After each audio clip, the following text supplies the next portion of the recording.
So, Noia, Malo Lele, Yakwe, Bulavinaka, a warm Pacific greeting to all of you. Welcome to our webinar, the 7th webinar, Insights and Reflections on ISWG-17 and MEPC80 and Charting the Path Ahead. Just a few housekeeping rules for everyone. So all of our participants, if you could please keep your mics on mute. We will have our opening keynote, and we'll go into our talanoa with our panelists, and then afterwards you can raise your hand or you can unmute yourself when you want to raise a question for the talanoa. Our participants, if you have any questions, you have the chat. You can raise your questions in the chat or raise your hands. The panelists will answer the questions given out to us by our keynote speaker, and that will sort of like start the discussion, the talanoa that we've planned for this evening. We've also planned this whole webinar for about an hour, but in the spirit of Pacific time and island time, we all know that will never go as planned, and we'll always go a little bit above the hour. And please be, if we all can be understanding about that. Also know that this webinar is recorded, and, as per usual, we always, whether we have a virtual space or whether we have a face-to-face space, I want everyone to look at yourselves, give a tap on your back, and think and tell yourself, thank you for being here today. Now I'm going to start off by opening our space with the song, and then once we go to the song, I'll give a few welcome, and then we pass it to our keynote speaker for Exia.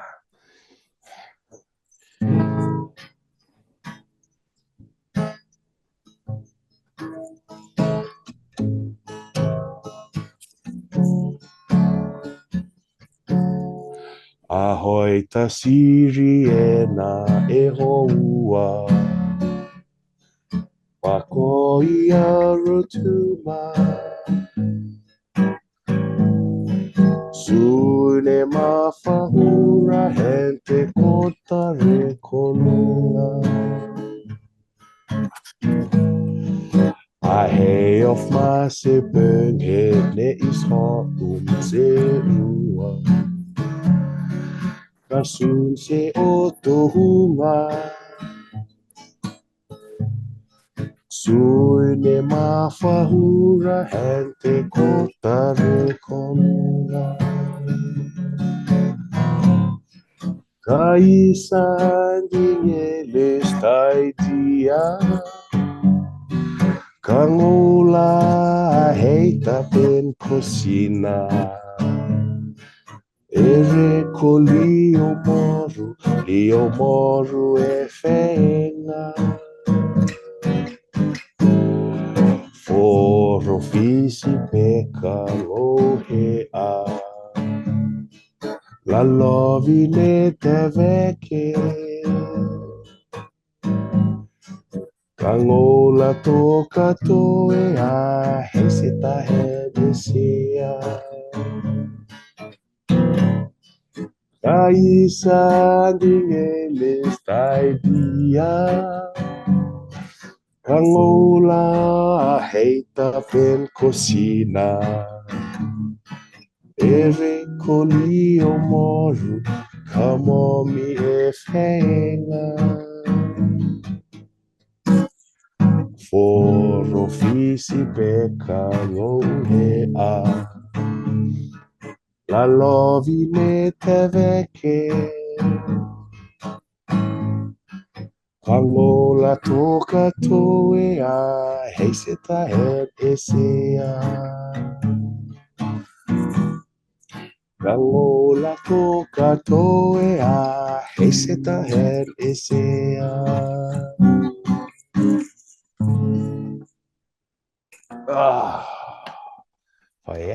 Poexia, thank you.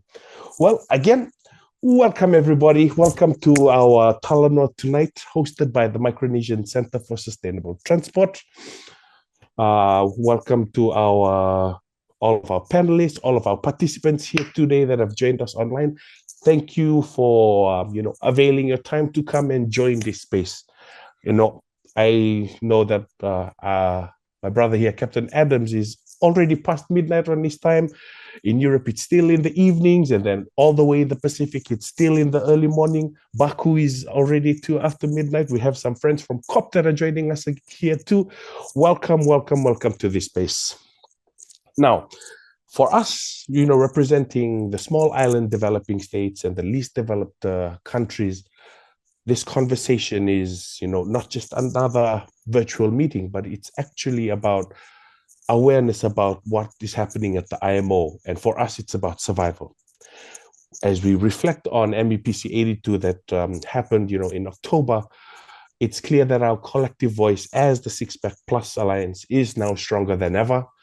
We demanded accountability from the world's largest polluters for the damage inflicted on our islands, our economies, and our people. And now for, more than a decade, we, the large ocean states, have been at the forefront of this global climate crisis, holding the line on the 1.5-degree target, pushing for full decarbonization by mid-century, and championing emissions pricing that is fair and just, leaving no state behind. Our efforts paid off in embedding the concept of a just and equitable transition into the 2023 IMO strategy last year. And now MEPC82 was a pivotal moment where the promises made had to start delivering the tangible outcomes for those most affected by climate change. And for the Six Pack Plus Alliance, the principle is clear. Those least responsible for the climate crisis cannot be made to shoulder its costs. MEPC83 happening next year must deliver strong commitments and ensure that revenues are directed to the most vulnerable regions where they can make a real difference. And so tonight, we reflect on how these negotiations unfolded and to discuss what lies ahead. This, not just about the policy or the technicalities, it's about the lives, the cultures, the futures, our communities, and our people. So we're fortunate tonight to have, a great lineup of panelists who will share the insights and perspectives about this journey at the IMO. But, for our friends who have joined us from COP, we also invite you to this space to, share your insights about, what's happening at COP. I know we had a team at COP last week, and we also have a team there this week as well. And so it'll be good to talk about the work about the IMO within COP. And so thank you all for being here tonight, and we hope that we chart a course towards this just and equitable and sustainable future for all.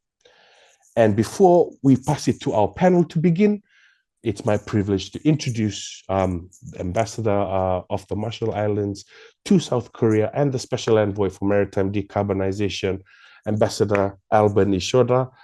Ambassador, the floor is yours. Komol Tata.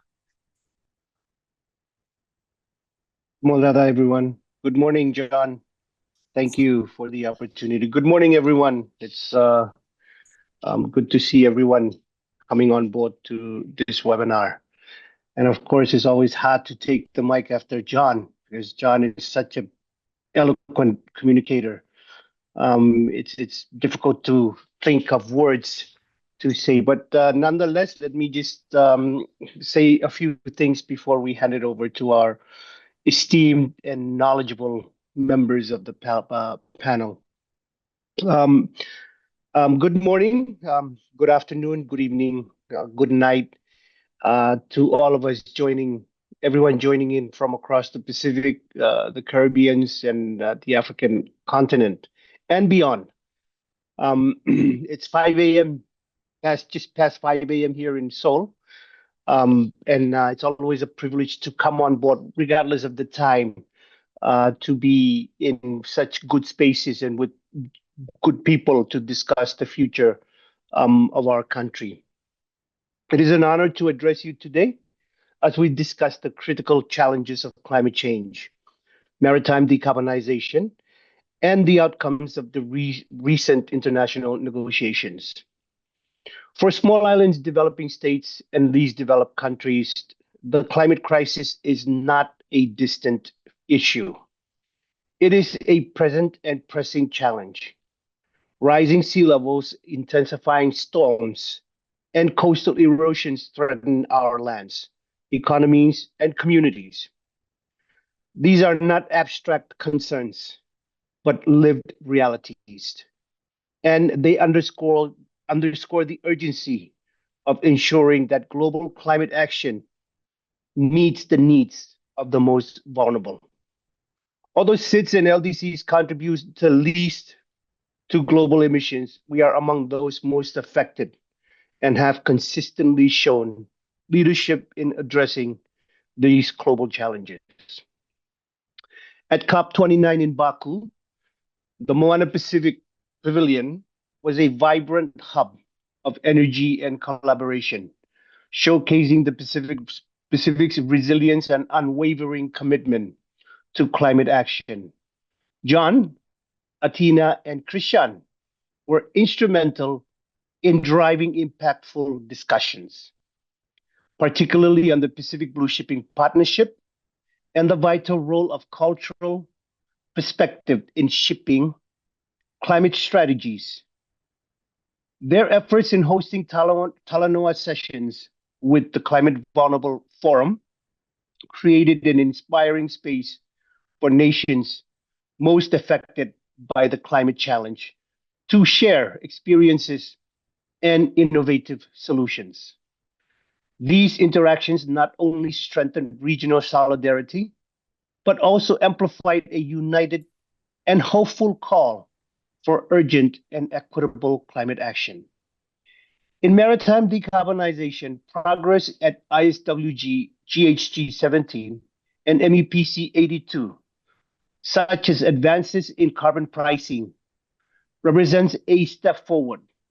However, gaps remain in ensuring that these measures are implemented just and equitably and inclusively.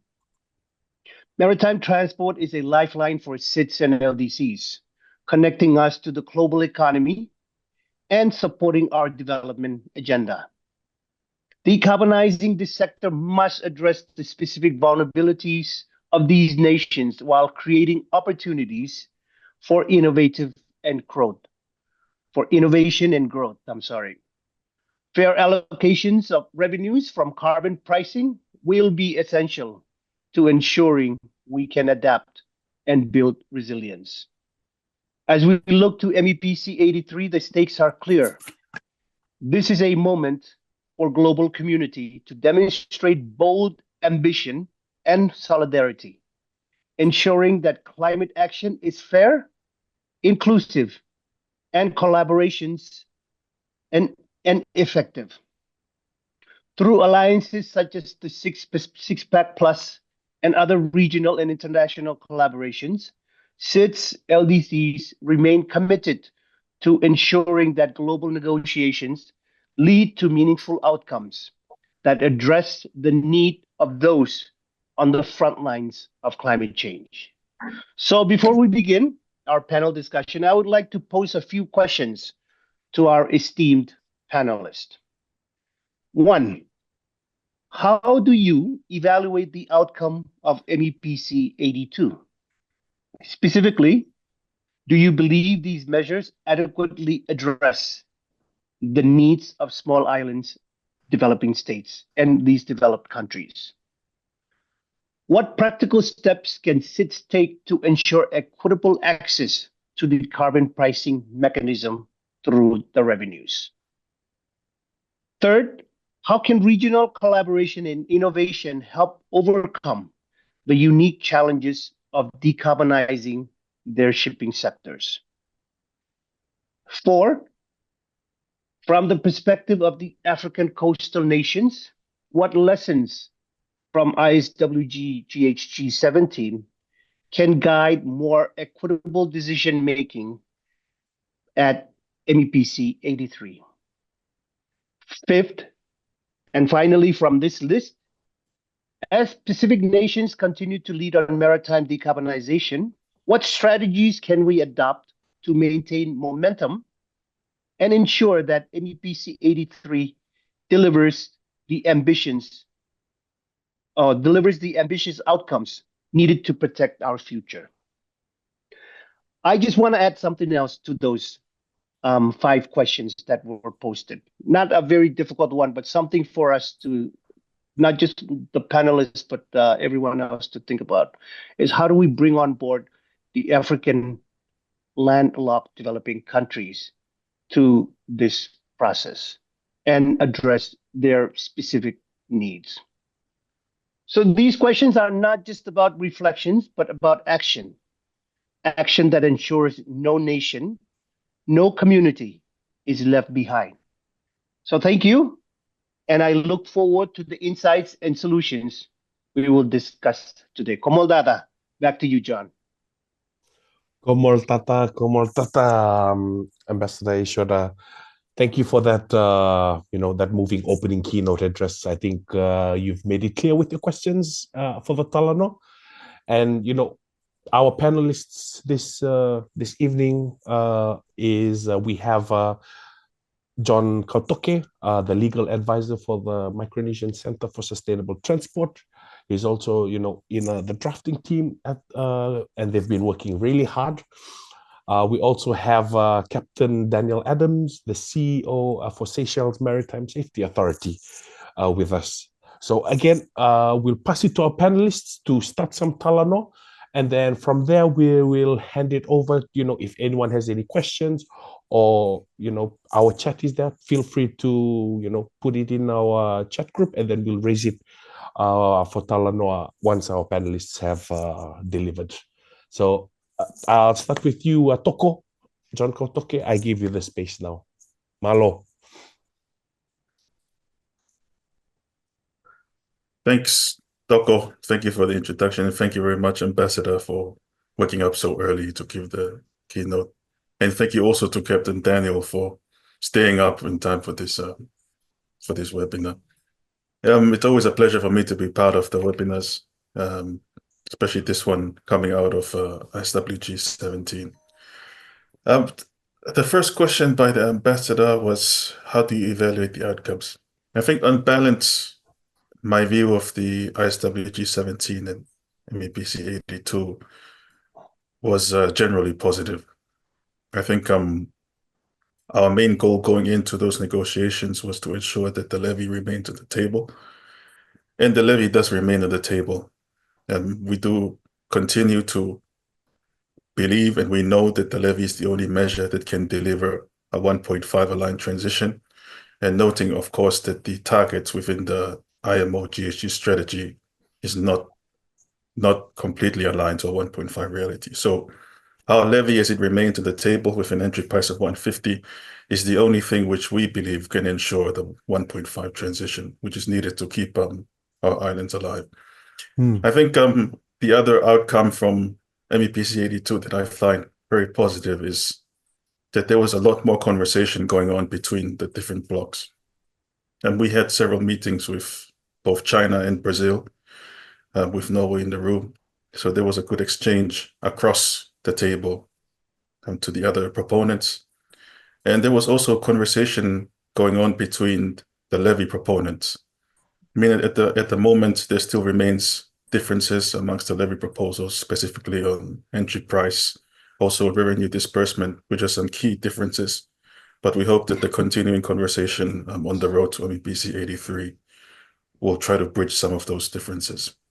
I mean, obviously, I still do believe, and I know that our proposal on the table is the only thing that's necessary to deliver a 1.5 aligned transition. And that's something that we'll continue to fight for as we move towards MEPC 83. On whether the measures adequately address the needs of small island developing states, obviously that remains to be seen. We didn't agree much at MEPC 82, but the work that we do between now and MEPC 83 will be very important to achieving something that adequately addresses the needs of small island developing states. As I said before, I believe that our position is the only one that can ensure that. And the work that's left for us to do now is to try to bring other developing countries certain LDCs on board, especially our African colleagues, because we need to be the ones driving this work and what is involved in a just and equitable transition if we want to be taken along with the transition. We don't want to be left behind. And it's something that the IMO is committed to within the strategy, is to leave no country behind in the development of the measures. Thanks, John. Thanks, Toko. Captain Adams, I give you the space now. Thank you very much, John. Thank you very much, Ambassador, for the introduction. Just to build on what John said in regards to the first question for the outcome of the MEPC82, there was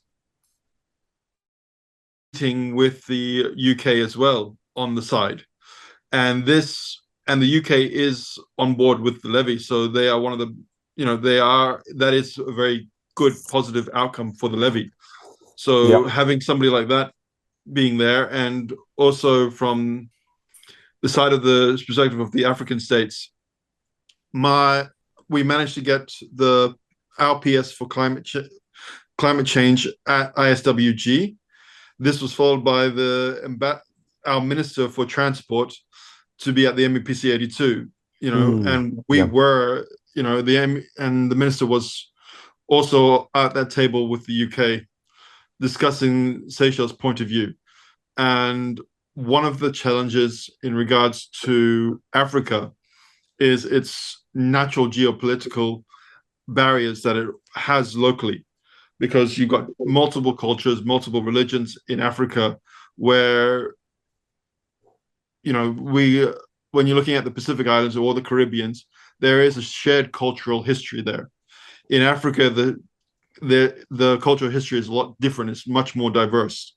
And it's a matter about bringing people together. And when we're talking about landlocked nations, we do have a lot of shipping traffic on very large inland lakes, which are not connected to the sea. And you have a lot of landlocked nations that do bring out to Tanzania, to Dar es Salaam port, from landlocked nations going out to Mombasa port. But interconnectivity and trade within both the east coast of Africa and the west coast of Africa, there's not much interconnected trade in this region. That's one of the major issues.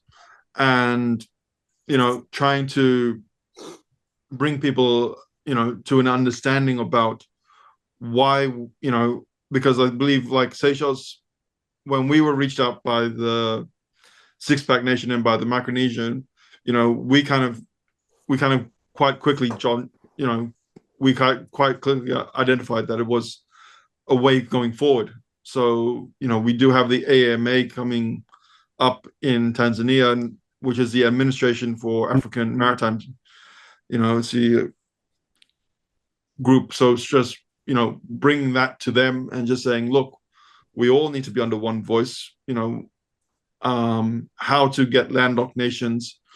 Not every landlocked nation has a place at the IMO because they don't have the fleet, but that does not mean that we need to, that does not mean we can't leave them behind just because they're landlocked, because they are still developing, and they still need global trade to develop their nations. So, maybe when we are discussing this point, we clearly state in our position papers that this won't just affect, this is not just for the large ocean states. This is not just for SIDS. It's not just for the people. It's for, it's for everybody across the board. We are not we are not looking for handouts. We are looking for ways to develop a way forward. Yeah. This is my understanding of what we are trying to do here. We're not asking, and this is one of the areas that we were trying to push at 82. This is not asking for money from bigger nations, from the polluters. This is us saying, you guys are polluting. we need to protect our people and our nation, because one of the challenges will be, don't forget, if there was a lot of us will be climate refugees in 2050. So where do we go in 2050 if this is not being handled? Where do our cultures go? Where do our people go in 2050? Can the developed nations handle the climate refugees? Is there such a thing as climate refugee currently? And there's another issue in regards to just an equitable transition. How do we define it? We've pushed it forward.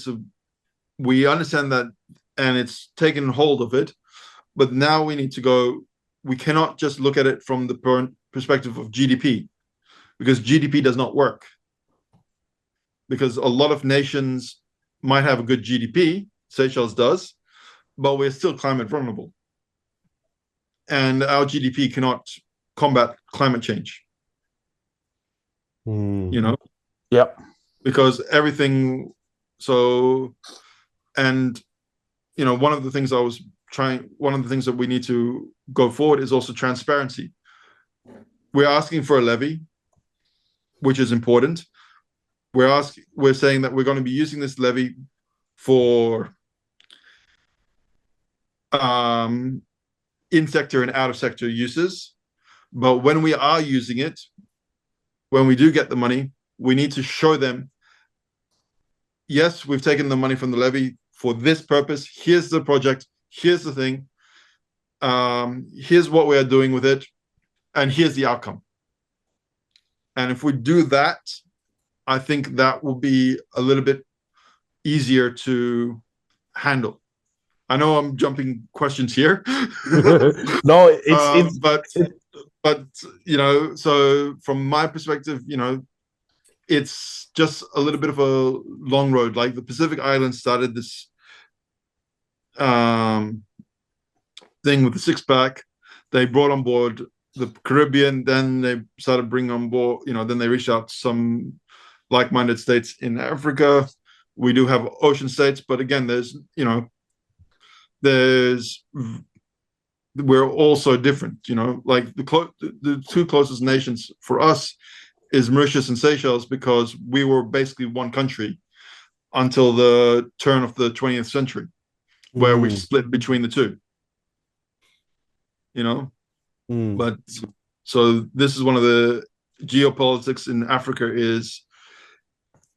has been and always will be one of the biggest challenges in the world, because it's so diverse, so much different regions, so much different areas, and how they cope and everything else. It's extremely complex. Yep. And if I may, John, I think that was also a very important outcome of ISWG-17, was that the African, Caribbean, and Pacific informal group sat down together for the first time. That's what I wanted to highlight. Yes. Yeah, it was a very important outcome. And we are continuing to take forward the work together. I think it's very important, especially for defining a just and equitable transition. And it was very good to build the trust within the room amongst those countries. And we really need to find common ground on a lot of issues, not just on the food security issue. Like, we need to talk about the revenue disbursement and how it can ensure that our countries are taken forward with the transition and not left behind, and the opportunities. I mean, a lot of the countries within our ACP grouping, the African, Caribbean, Pacific group, they're the ones who risk being left behind the most. So we really need to, in this space of time and going into next year, we have to ensure that the definition of a just and equitable transition is clear. And that can be for our position papers, as Captain Adams has said. Yeah. And it's also important to, when we do these regional meetings, like the next AAMA, which is happening next week, raising this as a point on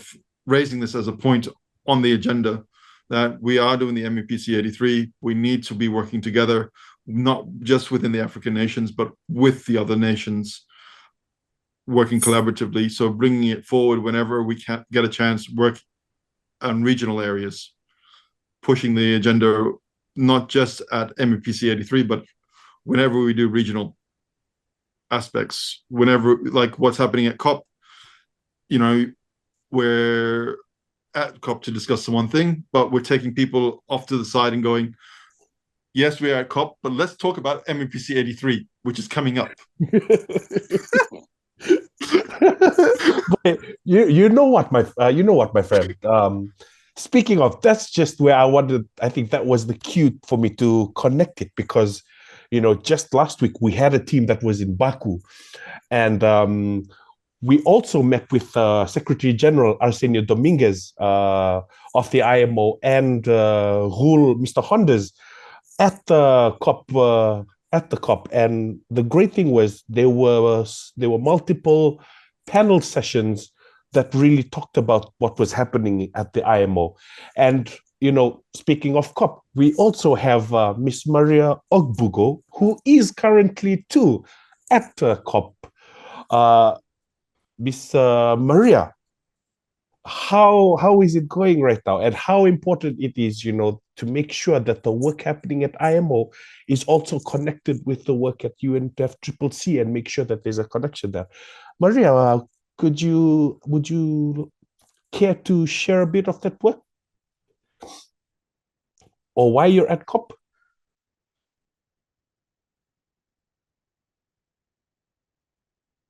I don't know if she got my question.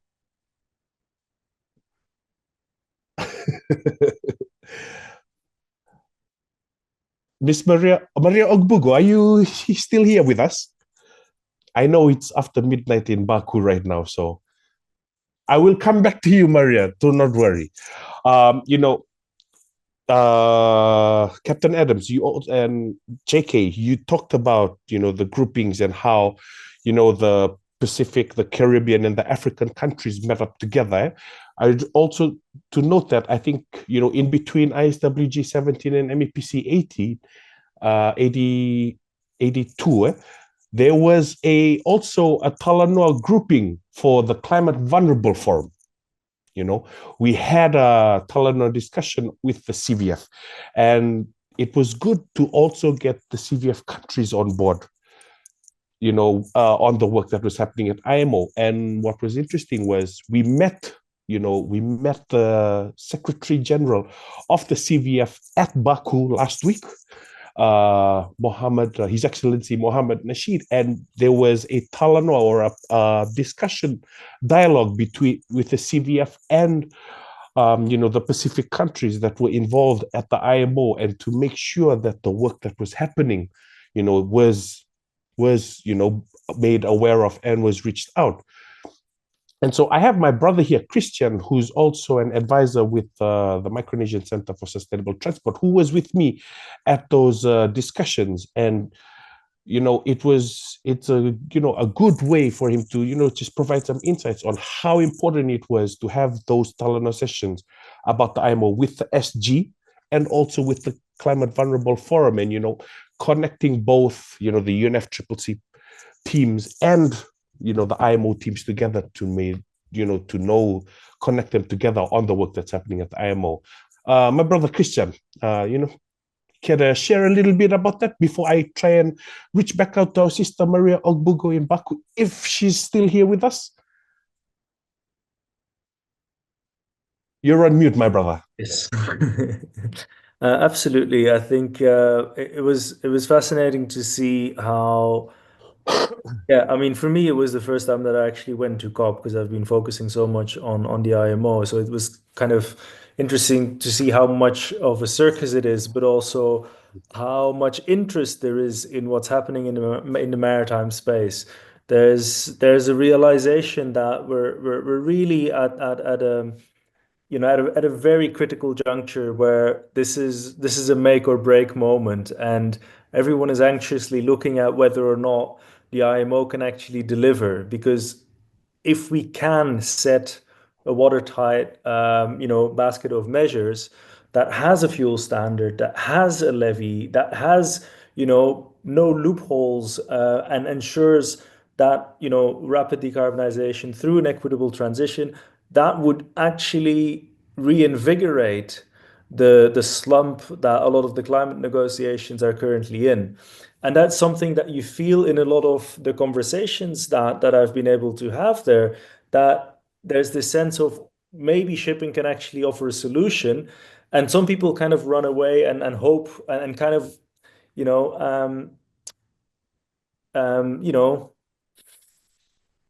start, they want to look at the consequences of the basket of measures once it's adopted before it is adopted. And they don't seem to realize what a major fight there's still on the table in order to get a watertight set of measures. And they think, oh, nice, climate finance, but that's not the point. The point is not to raise money. The point is to decarbonize a really important industry. And then whatever money is left over from that transition, that is something that we really need to deal with and make sure that no one is left behind, as part of that process. So that was really quite interesting to see at COP, that there's such a tension between, what the subtleties, the details, the tensions, the negotiating positions are at the IMO, and how that very complex process is interpreted by people on the UNFCCC side. And it's of course made more difficult by the fact that not all nation states in the world are part of or members of the IMO, and some of them simply do not have the full detail of what is happening. And I think that is something where really important work is happening and needs to happen right now, to make sure that those non-IMO members are aware how this will affect them, because it will in some way or another, and that they are also part of that just and equitable transition, and not only IMO members. And that outreach to the climate vulnerable forum, landlocked developing countries, and so on, is very much part of that. So that's kind of how I'd like to connect those two spaces, if that's what you had in mind, John. Yeah, true. Thank you, Christian. And speaking of the regional network too, Christian and I and the team were also there to speak about what the Pacific was doing in terms of decarbonization. And this pamphlet, it will be shared on the link. Speaks about what the Pacific region is doing. It speaks about the example of wind energy, wind shipping, and the interweaving between cultural knowledge of the wind and today's science in creating ships that run on efficiently with the wind. And these were good examples that we tried to bridge and connect as well. Ms. Maria Ogbugo, you're at COP right now, at a critical time. And so, I wanted to get your insights about, you also had a chat with Mr. Simon Chinny with UCL earlier today in Baku. And I wanted to get your insights about, an added insight about the African perspective of what's happening at the IMO, and how can, we move forward together. Ms. Maria. Thank you, John. And it's good morning from Baku. I'm really dedicated to this course because it's almost 1 a.m. here after a very long day, but I just had to take part in this webinar. Thank you. Yeah, so I attended the last MEPC. It was my first experience, and I attended as an observer. I wasn't with any African delegation, so I can't really say about what the internal workings of the delegations were. But as an observer, it was clear to me that the African voice was louder, more visible, greater attendance, just even in the numbers. From what I understand, the African presence was more palpable in the last MEPC, which is a good sign. It shows that we are taking interest in this very important conversation. Now, coming to COP, I mean, you also know that there was consensus raised around food security and the impact of the economic measures on that, and that's work that is ongoing, I believe, by the IMO. Now, coming to COP, I realized that the African position at COP is a much stronger and much coordinated, much more coordinated position here at COP than it is at the IMO. The UNFCCC process here, I see that Africa has a more united front with the Africa group of negotiators who seem to be taking a united stance in the negotiations. And I think that's something that we would like to see happen at the IMO, to transfer that kind of collective and collaborative approach to the negotiations. I think it's something that the Africa group at the IMO would benefit from, in any way we can facilitate that would be useful and beneficial. I think there's learnings to be gotten from the work that the MCST has done and how you have done it in the Caribbean and the Pacific. And I think I'll be following up with you individually on what the learnings are, how we can replicate that for the Africa group at the IMO. Okay. So all in all, I think this is good. I'm happy with the progress I see. I think there is more room for engaging between the Pacific and the African states. And then even though we are quite diverse and different, when you come to the UNFCCC, the Africa group is united in their conversations. So there isn't any reason why that same unity and oneness of purpose cannot happen at the IMO level as well. So I encourage you to continue with reaching out to the other regions. Our circumstances are pretty much similar to yours, except that we are not as many island states. Seychelles and Mauritius really are the two that we have, and not all of us are LDCs. So our circumstances are peculiar, and I think the six-pack proposal needs to bear that in mind and make adjustments when necessary to accommodate the African perspective. I'd like to end here. Thank you very much. Thank you very much, Maria. I think, our brother here, Peter Natal, just shared, a post on LinkedIn about, there was an event that happened at COP, charting a greener course, advancing a just and equitable transition in maritime shipping at the CARICOM community pavilion, at the CARICOM pavilion. Maria, were you at that? Were you at that event? I was, and I was. How is it? How is it? Can you share a little bit about that? Oh yes, it was interesting, and I think we had Atina was on the panel, Simon Kinyi was on the panel. I think we had reps from Belize, which other country was that?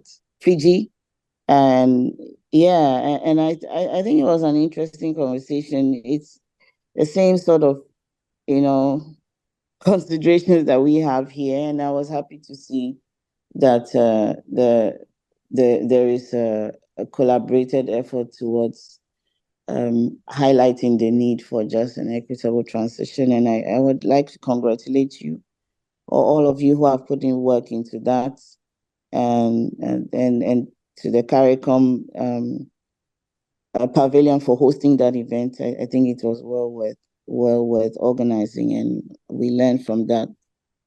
Okay. Man, thank you so much, Maria. I think, and Christian too, both of you shared some really good insights of, on what's happening at COP and, the work at IMO and at COP. Coming back to the questions, Toko, I think Ambassador raised that one. So now, we have, what's the prep going into MEPC 83 or ISWG-18 and 19 in the lead up to MEPC 83? What are the strategies, or what do we have in store, moving forward into those meetings. Thanks. Yeah, thanks, John. Yeah, and thanks, Maria, for that. It was very interesting to hear. The timeline is very tight for these upcoming meetings. At MEPC82, we agreed to have 2 ISWGs before we move on into MEPC83 in April. So we have an ISWG-18 in February, and then we have an ISWG-19 in last week of March, first week of April, and then MEPC83 after that. So the submission deadlines for those are very tight. And one is for ISWG-18, it's on January the 3rd.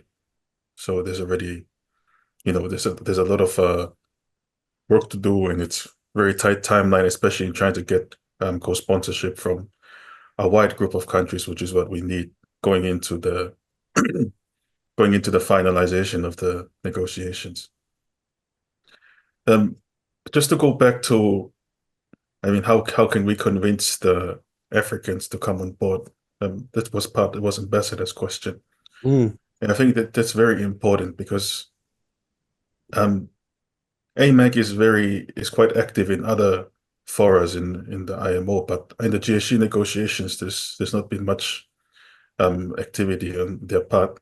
I think we've heard South Africa speak a lot, and Nigeria is starting to come on now and do a lot of the contribution, also Namibia.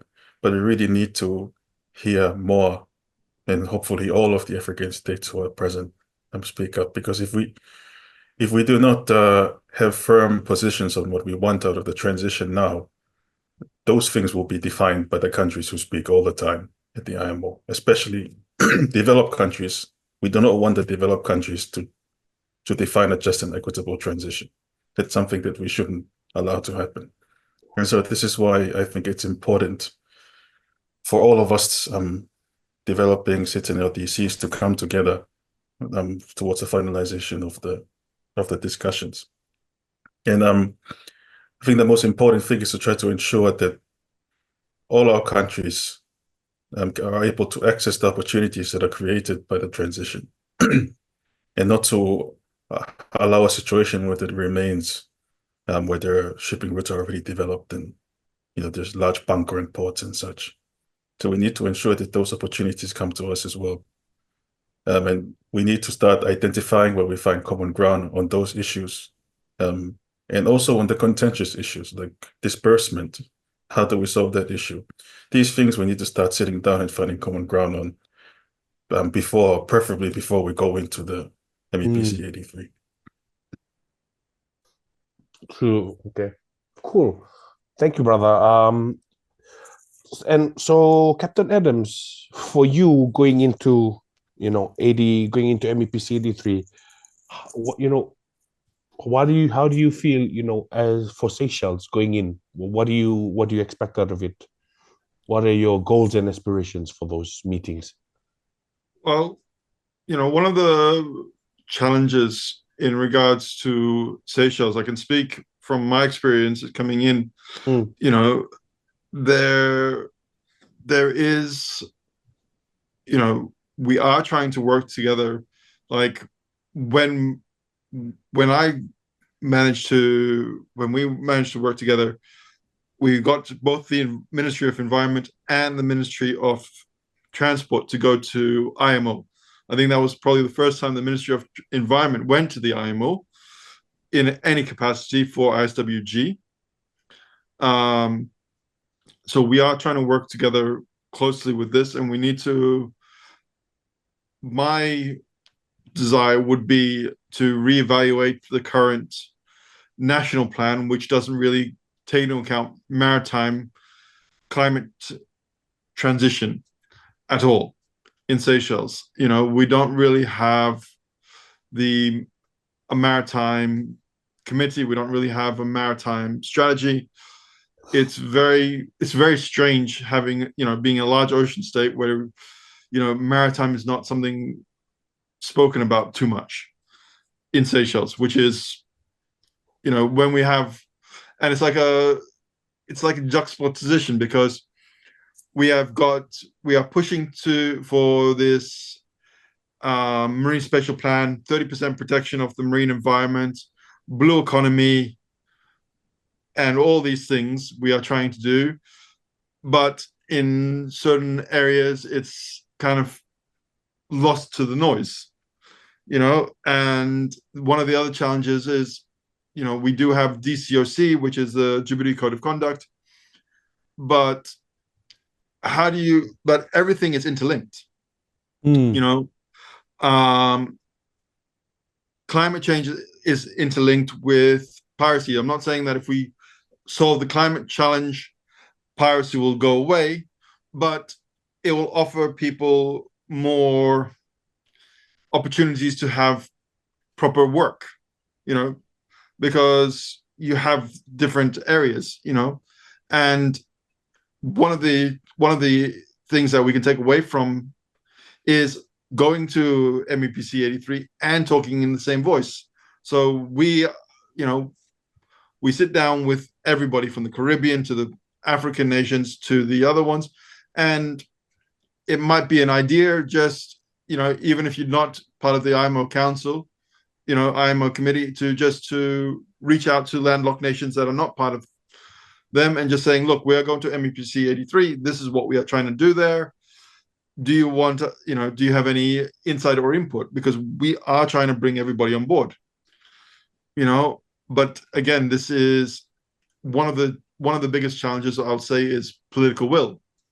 And disbursement is something we need to discuss, but I think one of the key aspects would be for 83 would be less about less about how we get there, but let's try to get everything in place for the disbursement to come into effect.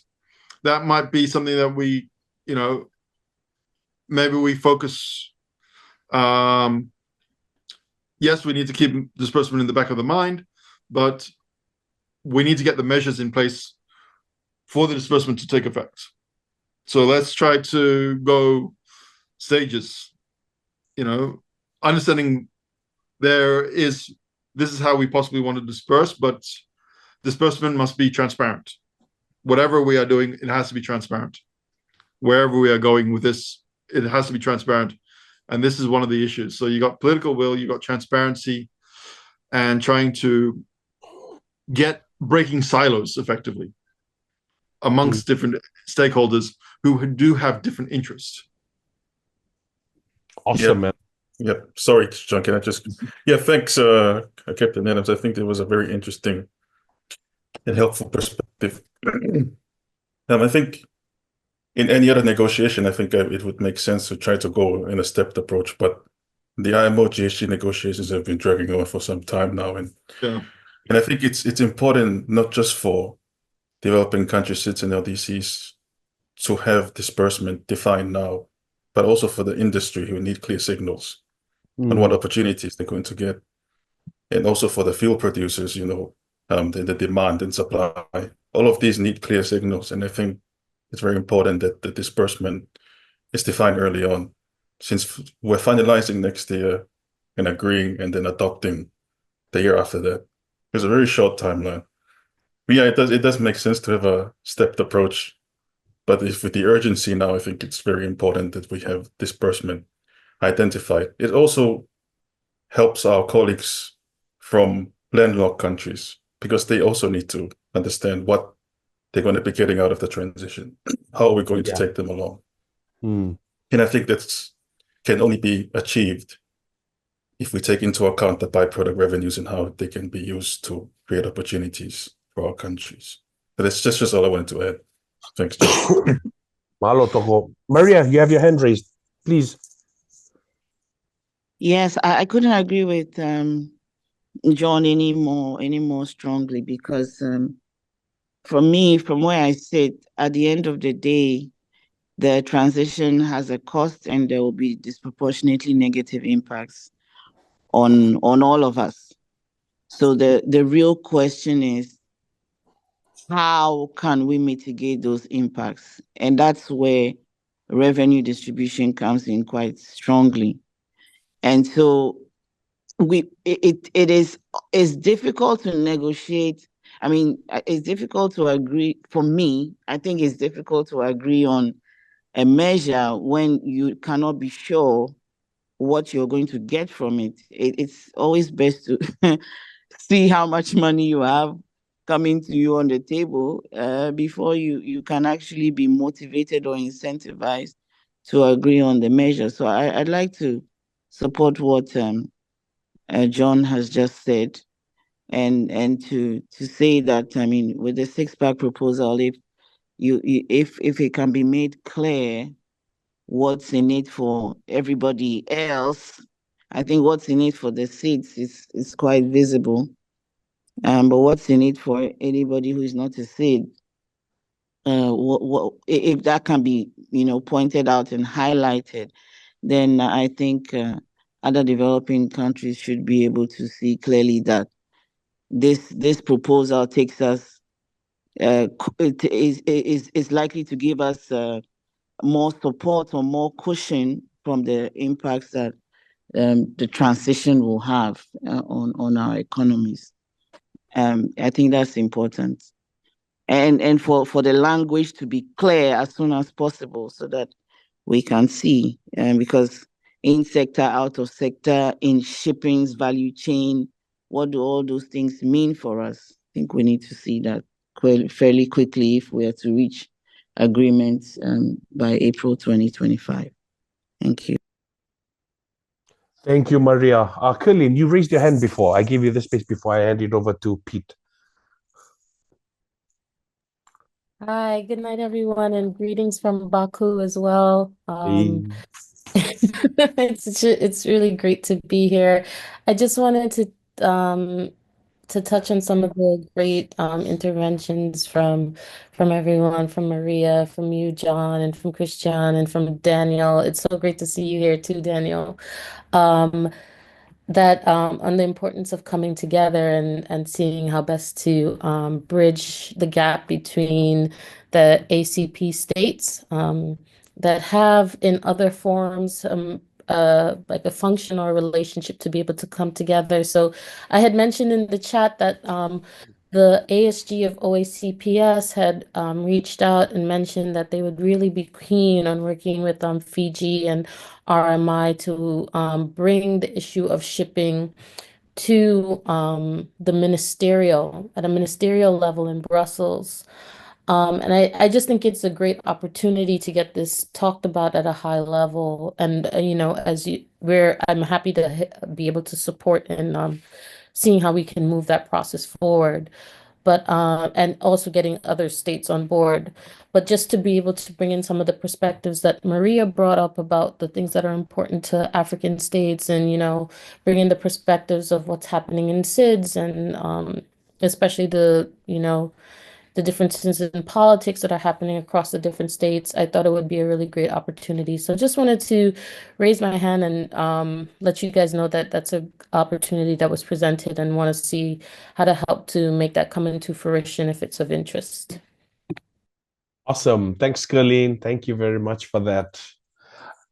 Pete, yeah, you have the floor, brother. Hey. Thanks, John, and fantastic talanoa.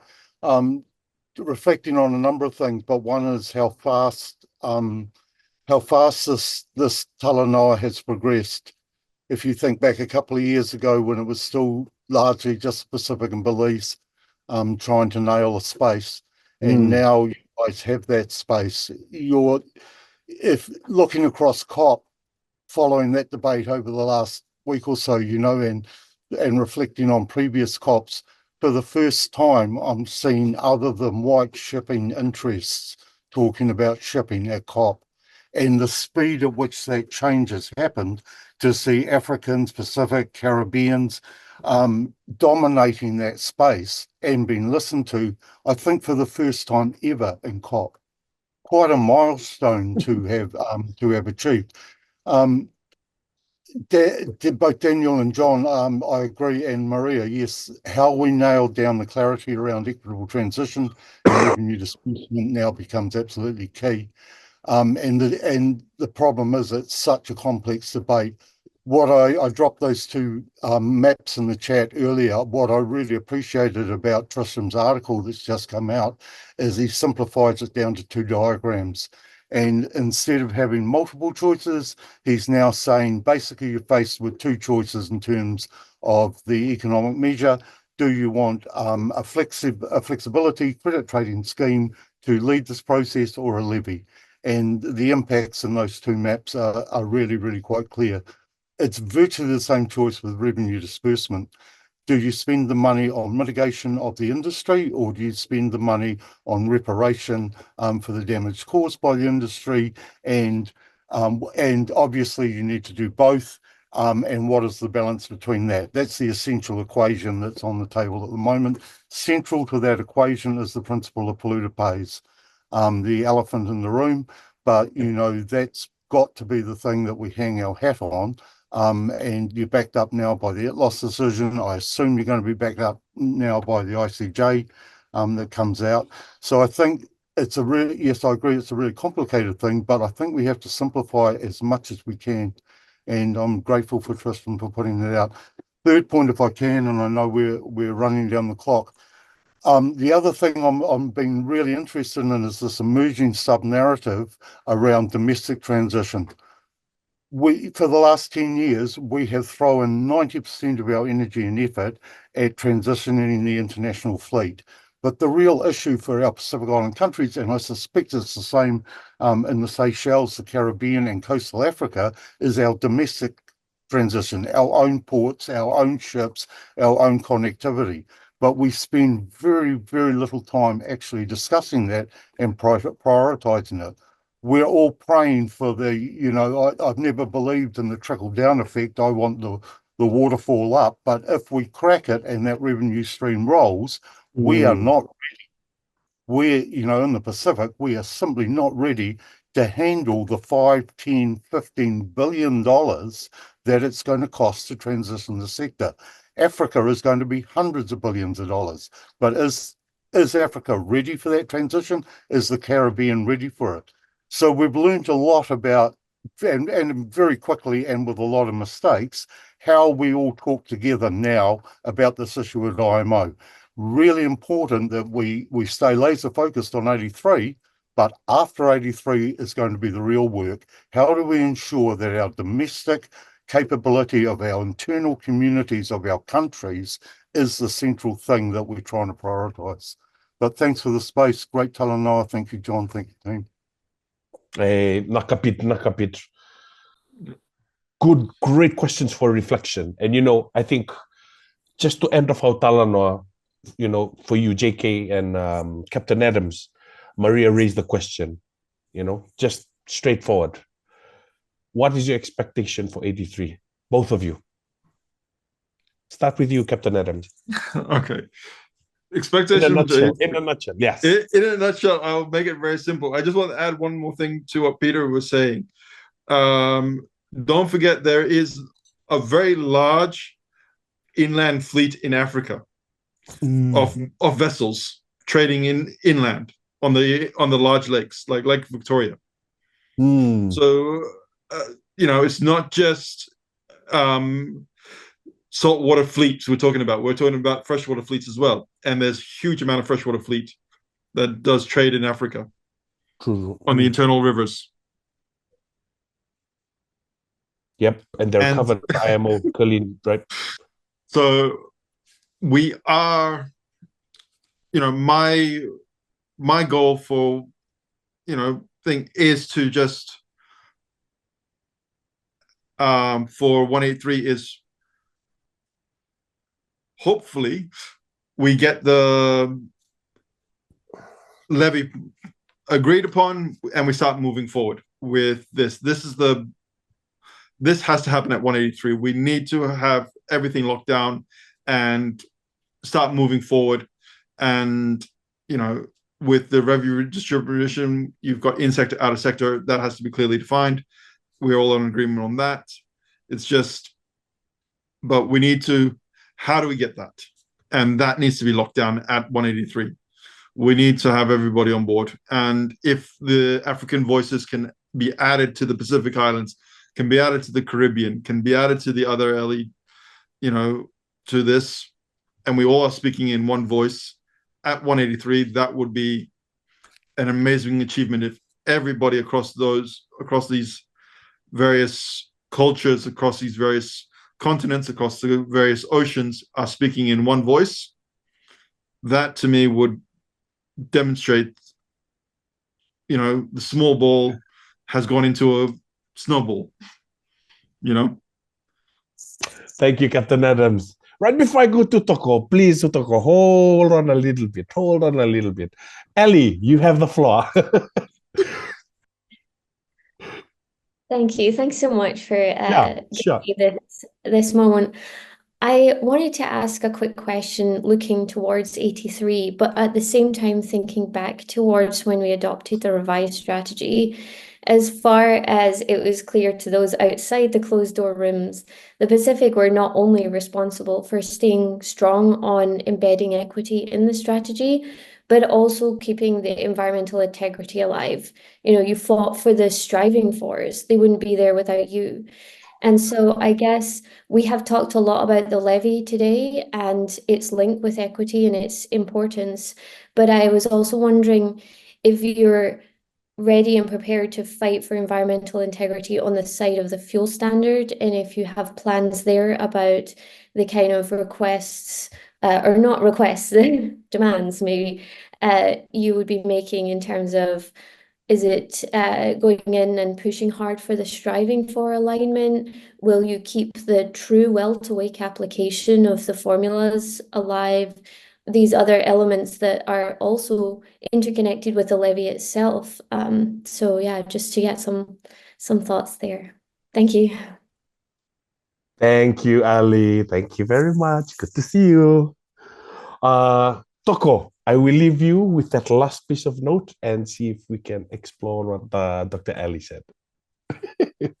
Thank you very much, John, for leaving me with that very complicated technical. My short answer is to you, Ellie, yes to all those questions.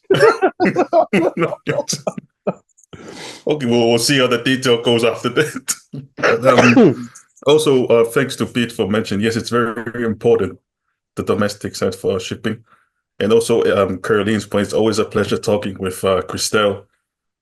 We spoke a couple of times on the work, and yes, if she could definitely ensure that it's taken up at the next OECP ministerial, that would be great. But yeah, we can try to support her on that if it's needed. But yeah, that's my expectations for 83. We hope that all the countries unite around the fact that the levy is the only way we're going to get a just and equitable transition, and that there's a recognition that it's the only way we can get a 1.5 align. I mean, obviously, my hope is that everyone will agree to the 150 levy and we can move on. But then, yeah, obviously, more negotiations and not like that. But yeah, thank you very much for having me as always, and thank you so much for being so lively with your moderation. Thanks. Malo Toko. And ladies and gentlemen, friends and colleagues from Europe, the Pacific, Africa, and the world, and our friends at COP. That concludes our webinar Talanoa for today. Thank you all so much for for availing the time and space for you all to come and join this Talanoa, and Latin America too, all over the world, everywhere, from every corner. That's all, I'm acknowledging everyone. Thank you so much for coming into this space. Don't forget to check us on our LinkedIn page, the MCST page. Check us out on our social medias as well. And keep in touch for our next webinar that will be coming up in the, along the lines. But again, thank you all. And with that, I will end us off with one final song, one last song. Thank you, John. Before we end us off tonight. All right.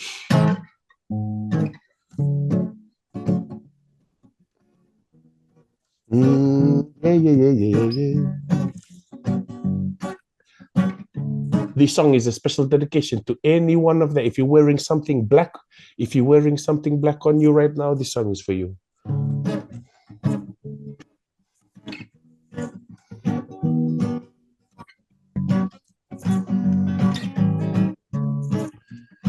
Oh, Nana, here's a little song I wrote.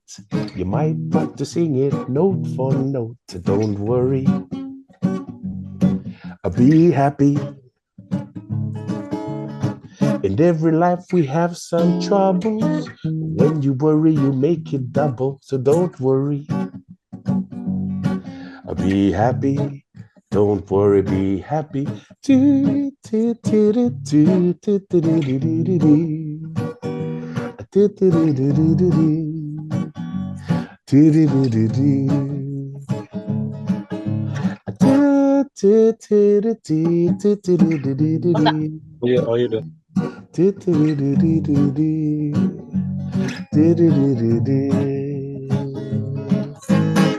Ain't got no cash to lay your head. Somebody came and took your bed. Don't worry, be happy. The landlord say your rent is late. He may have to litigate. So don't worry, be happy. Don't worry, be happy.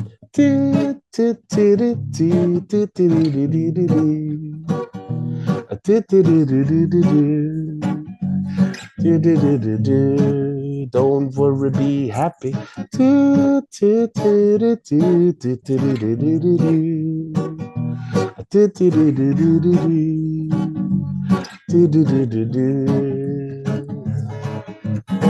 Ain't got no cash, ain't got no style, ain't got no girl to make you smile. But don't worry,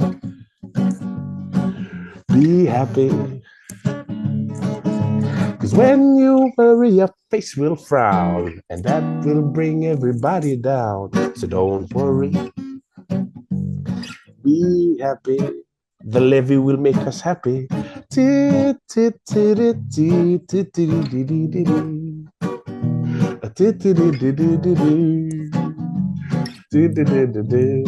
The levy will make us happy.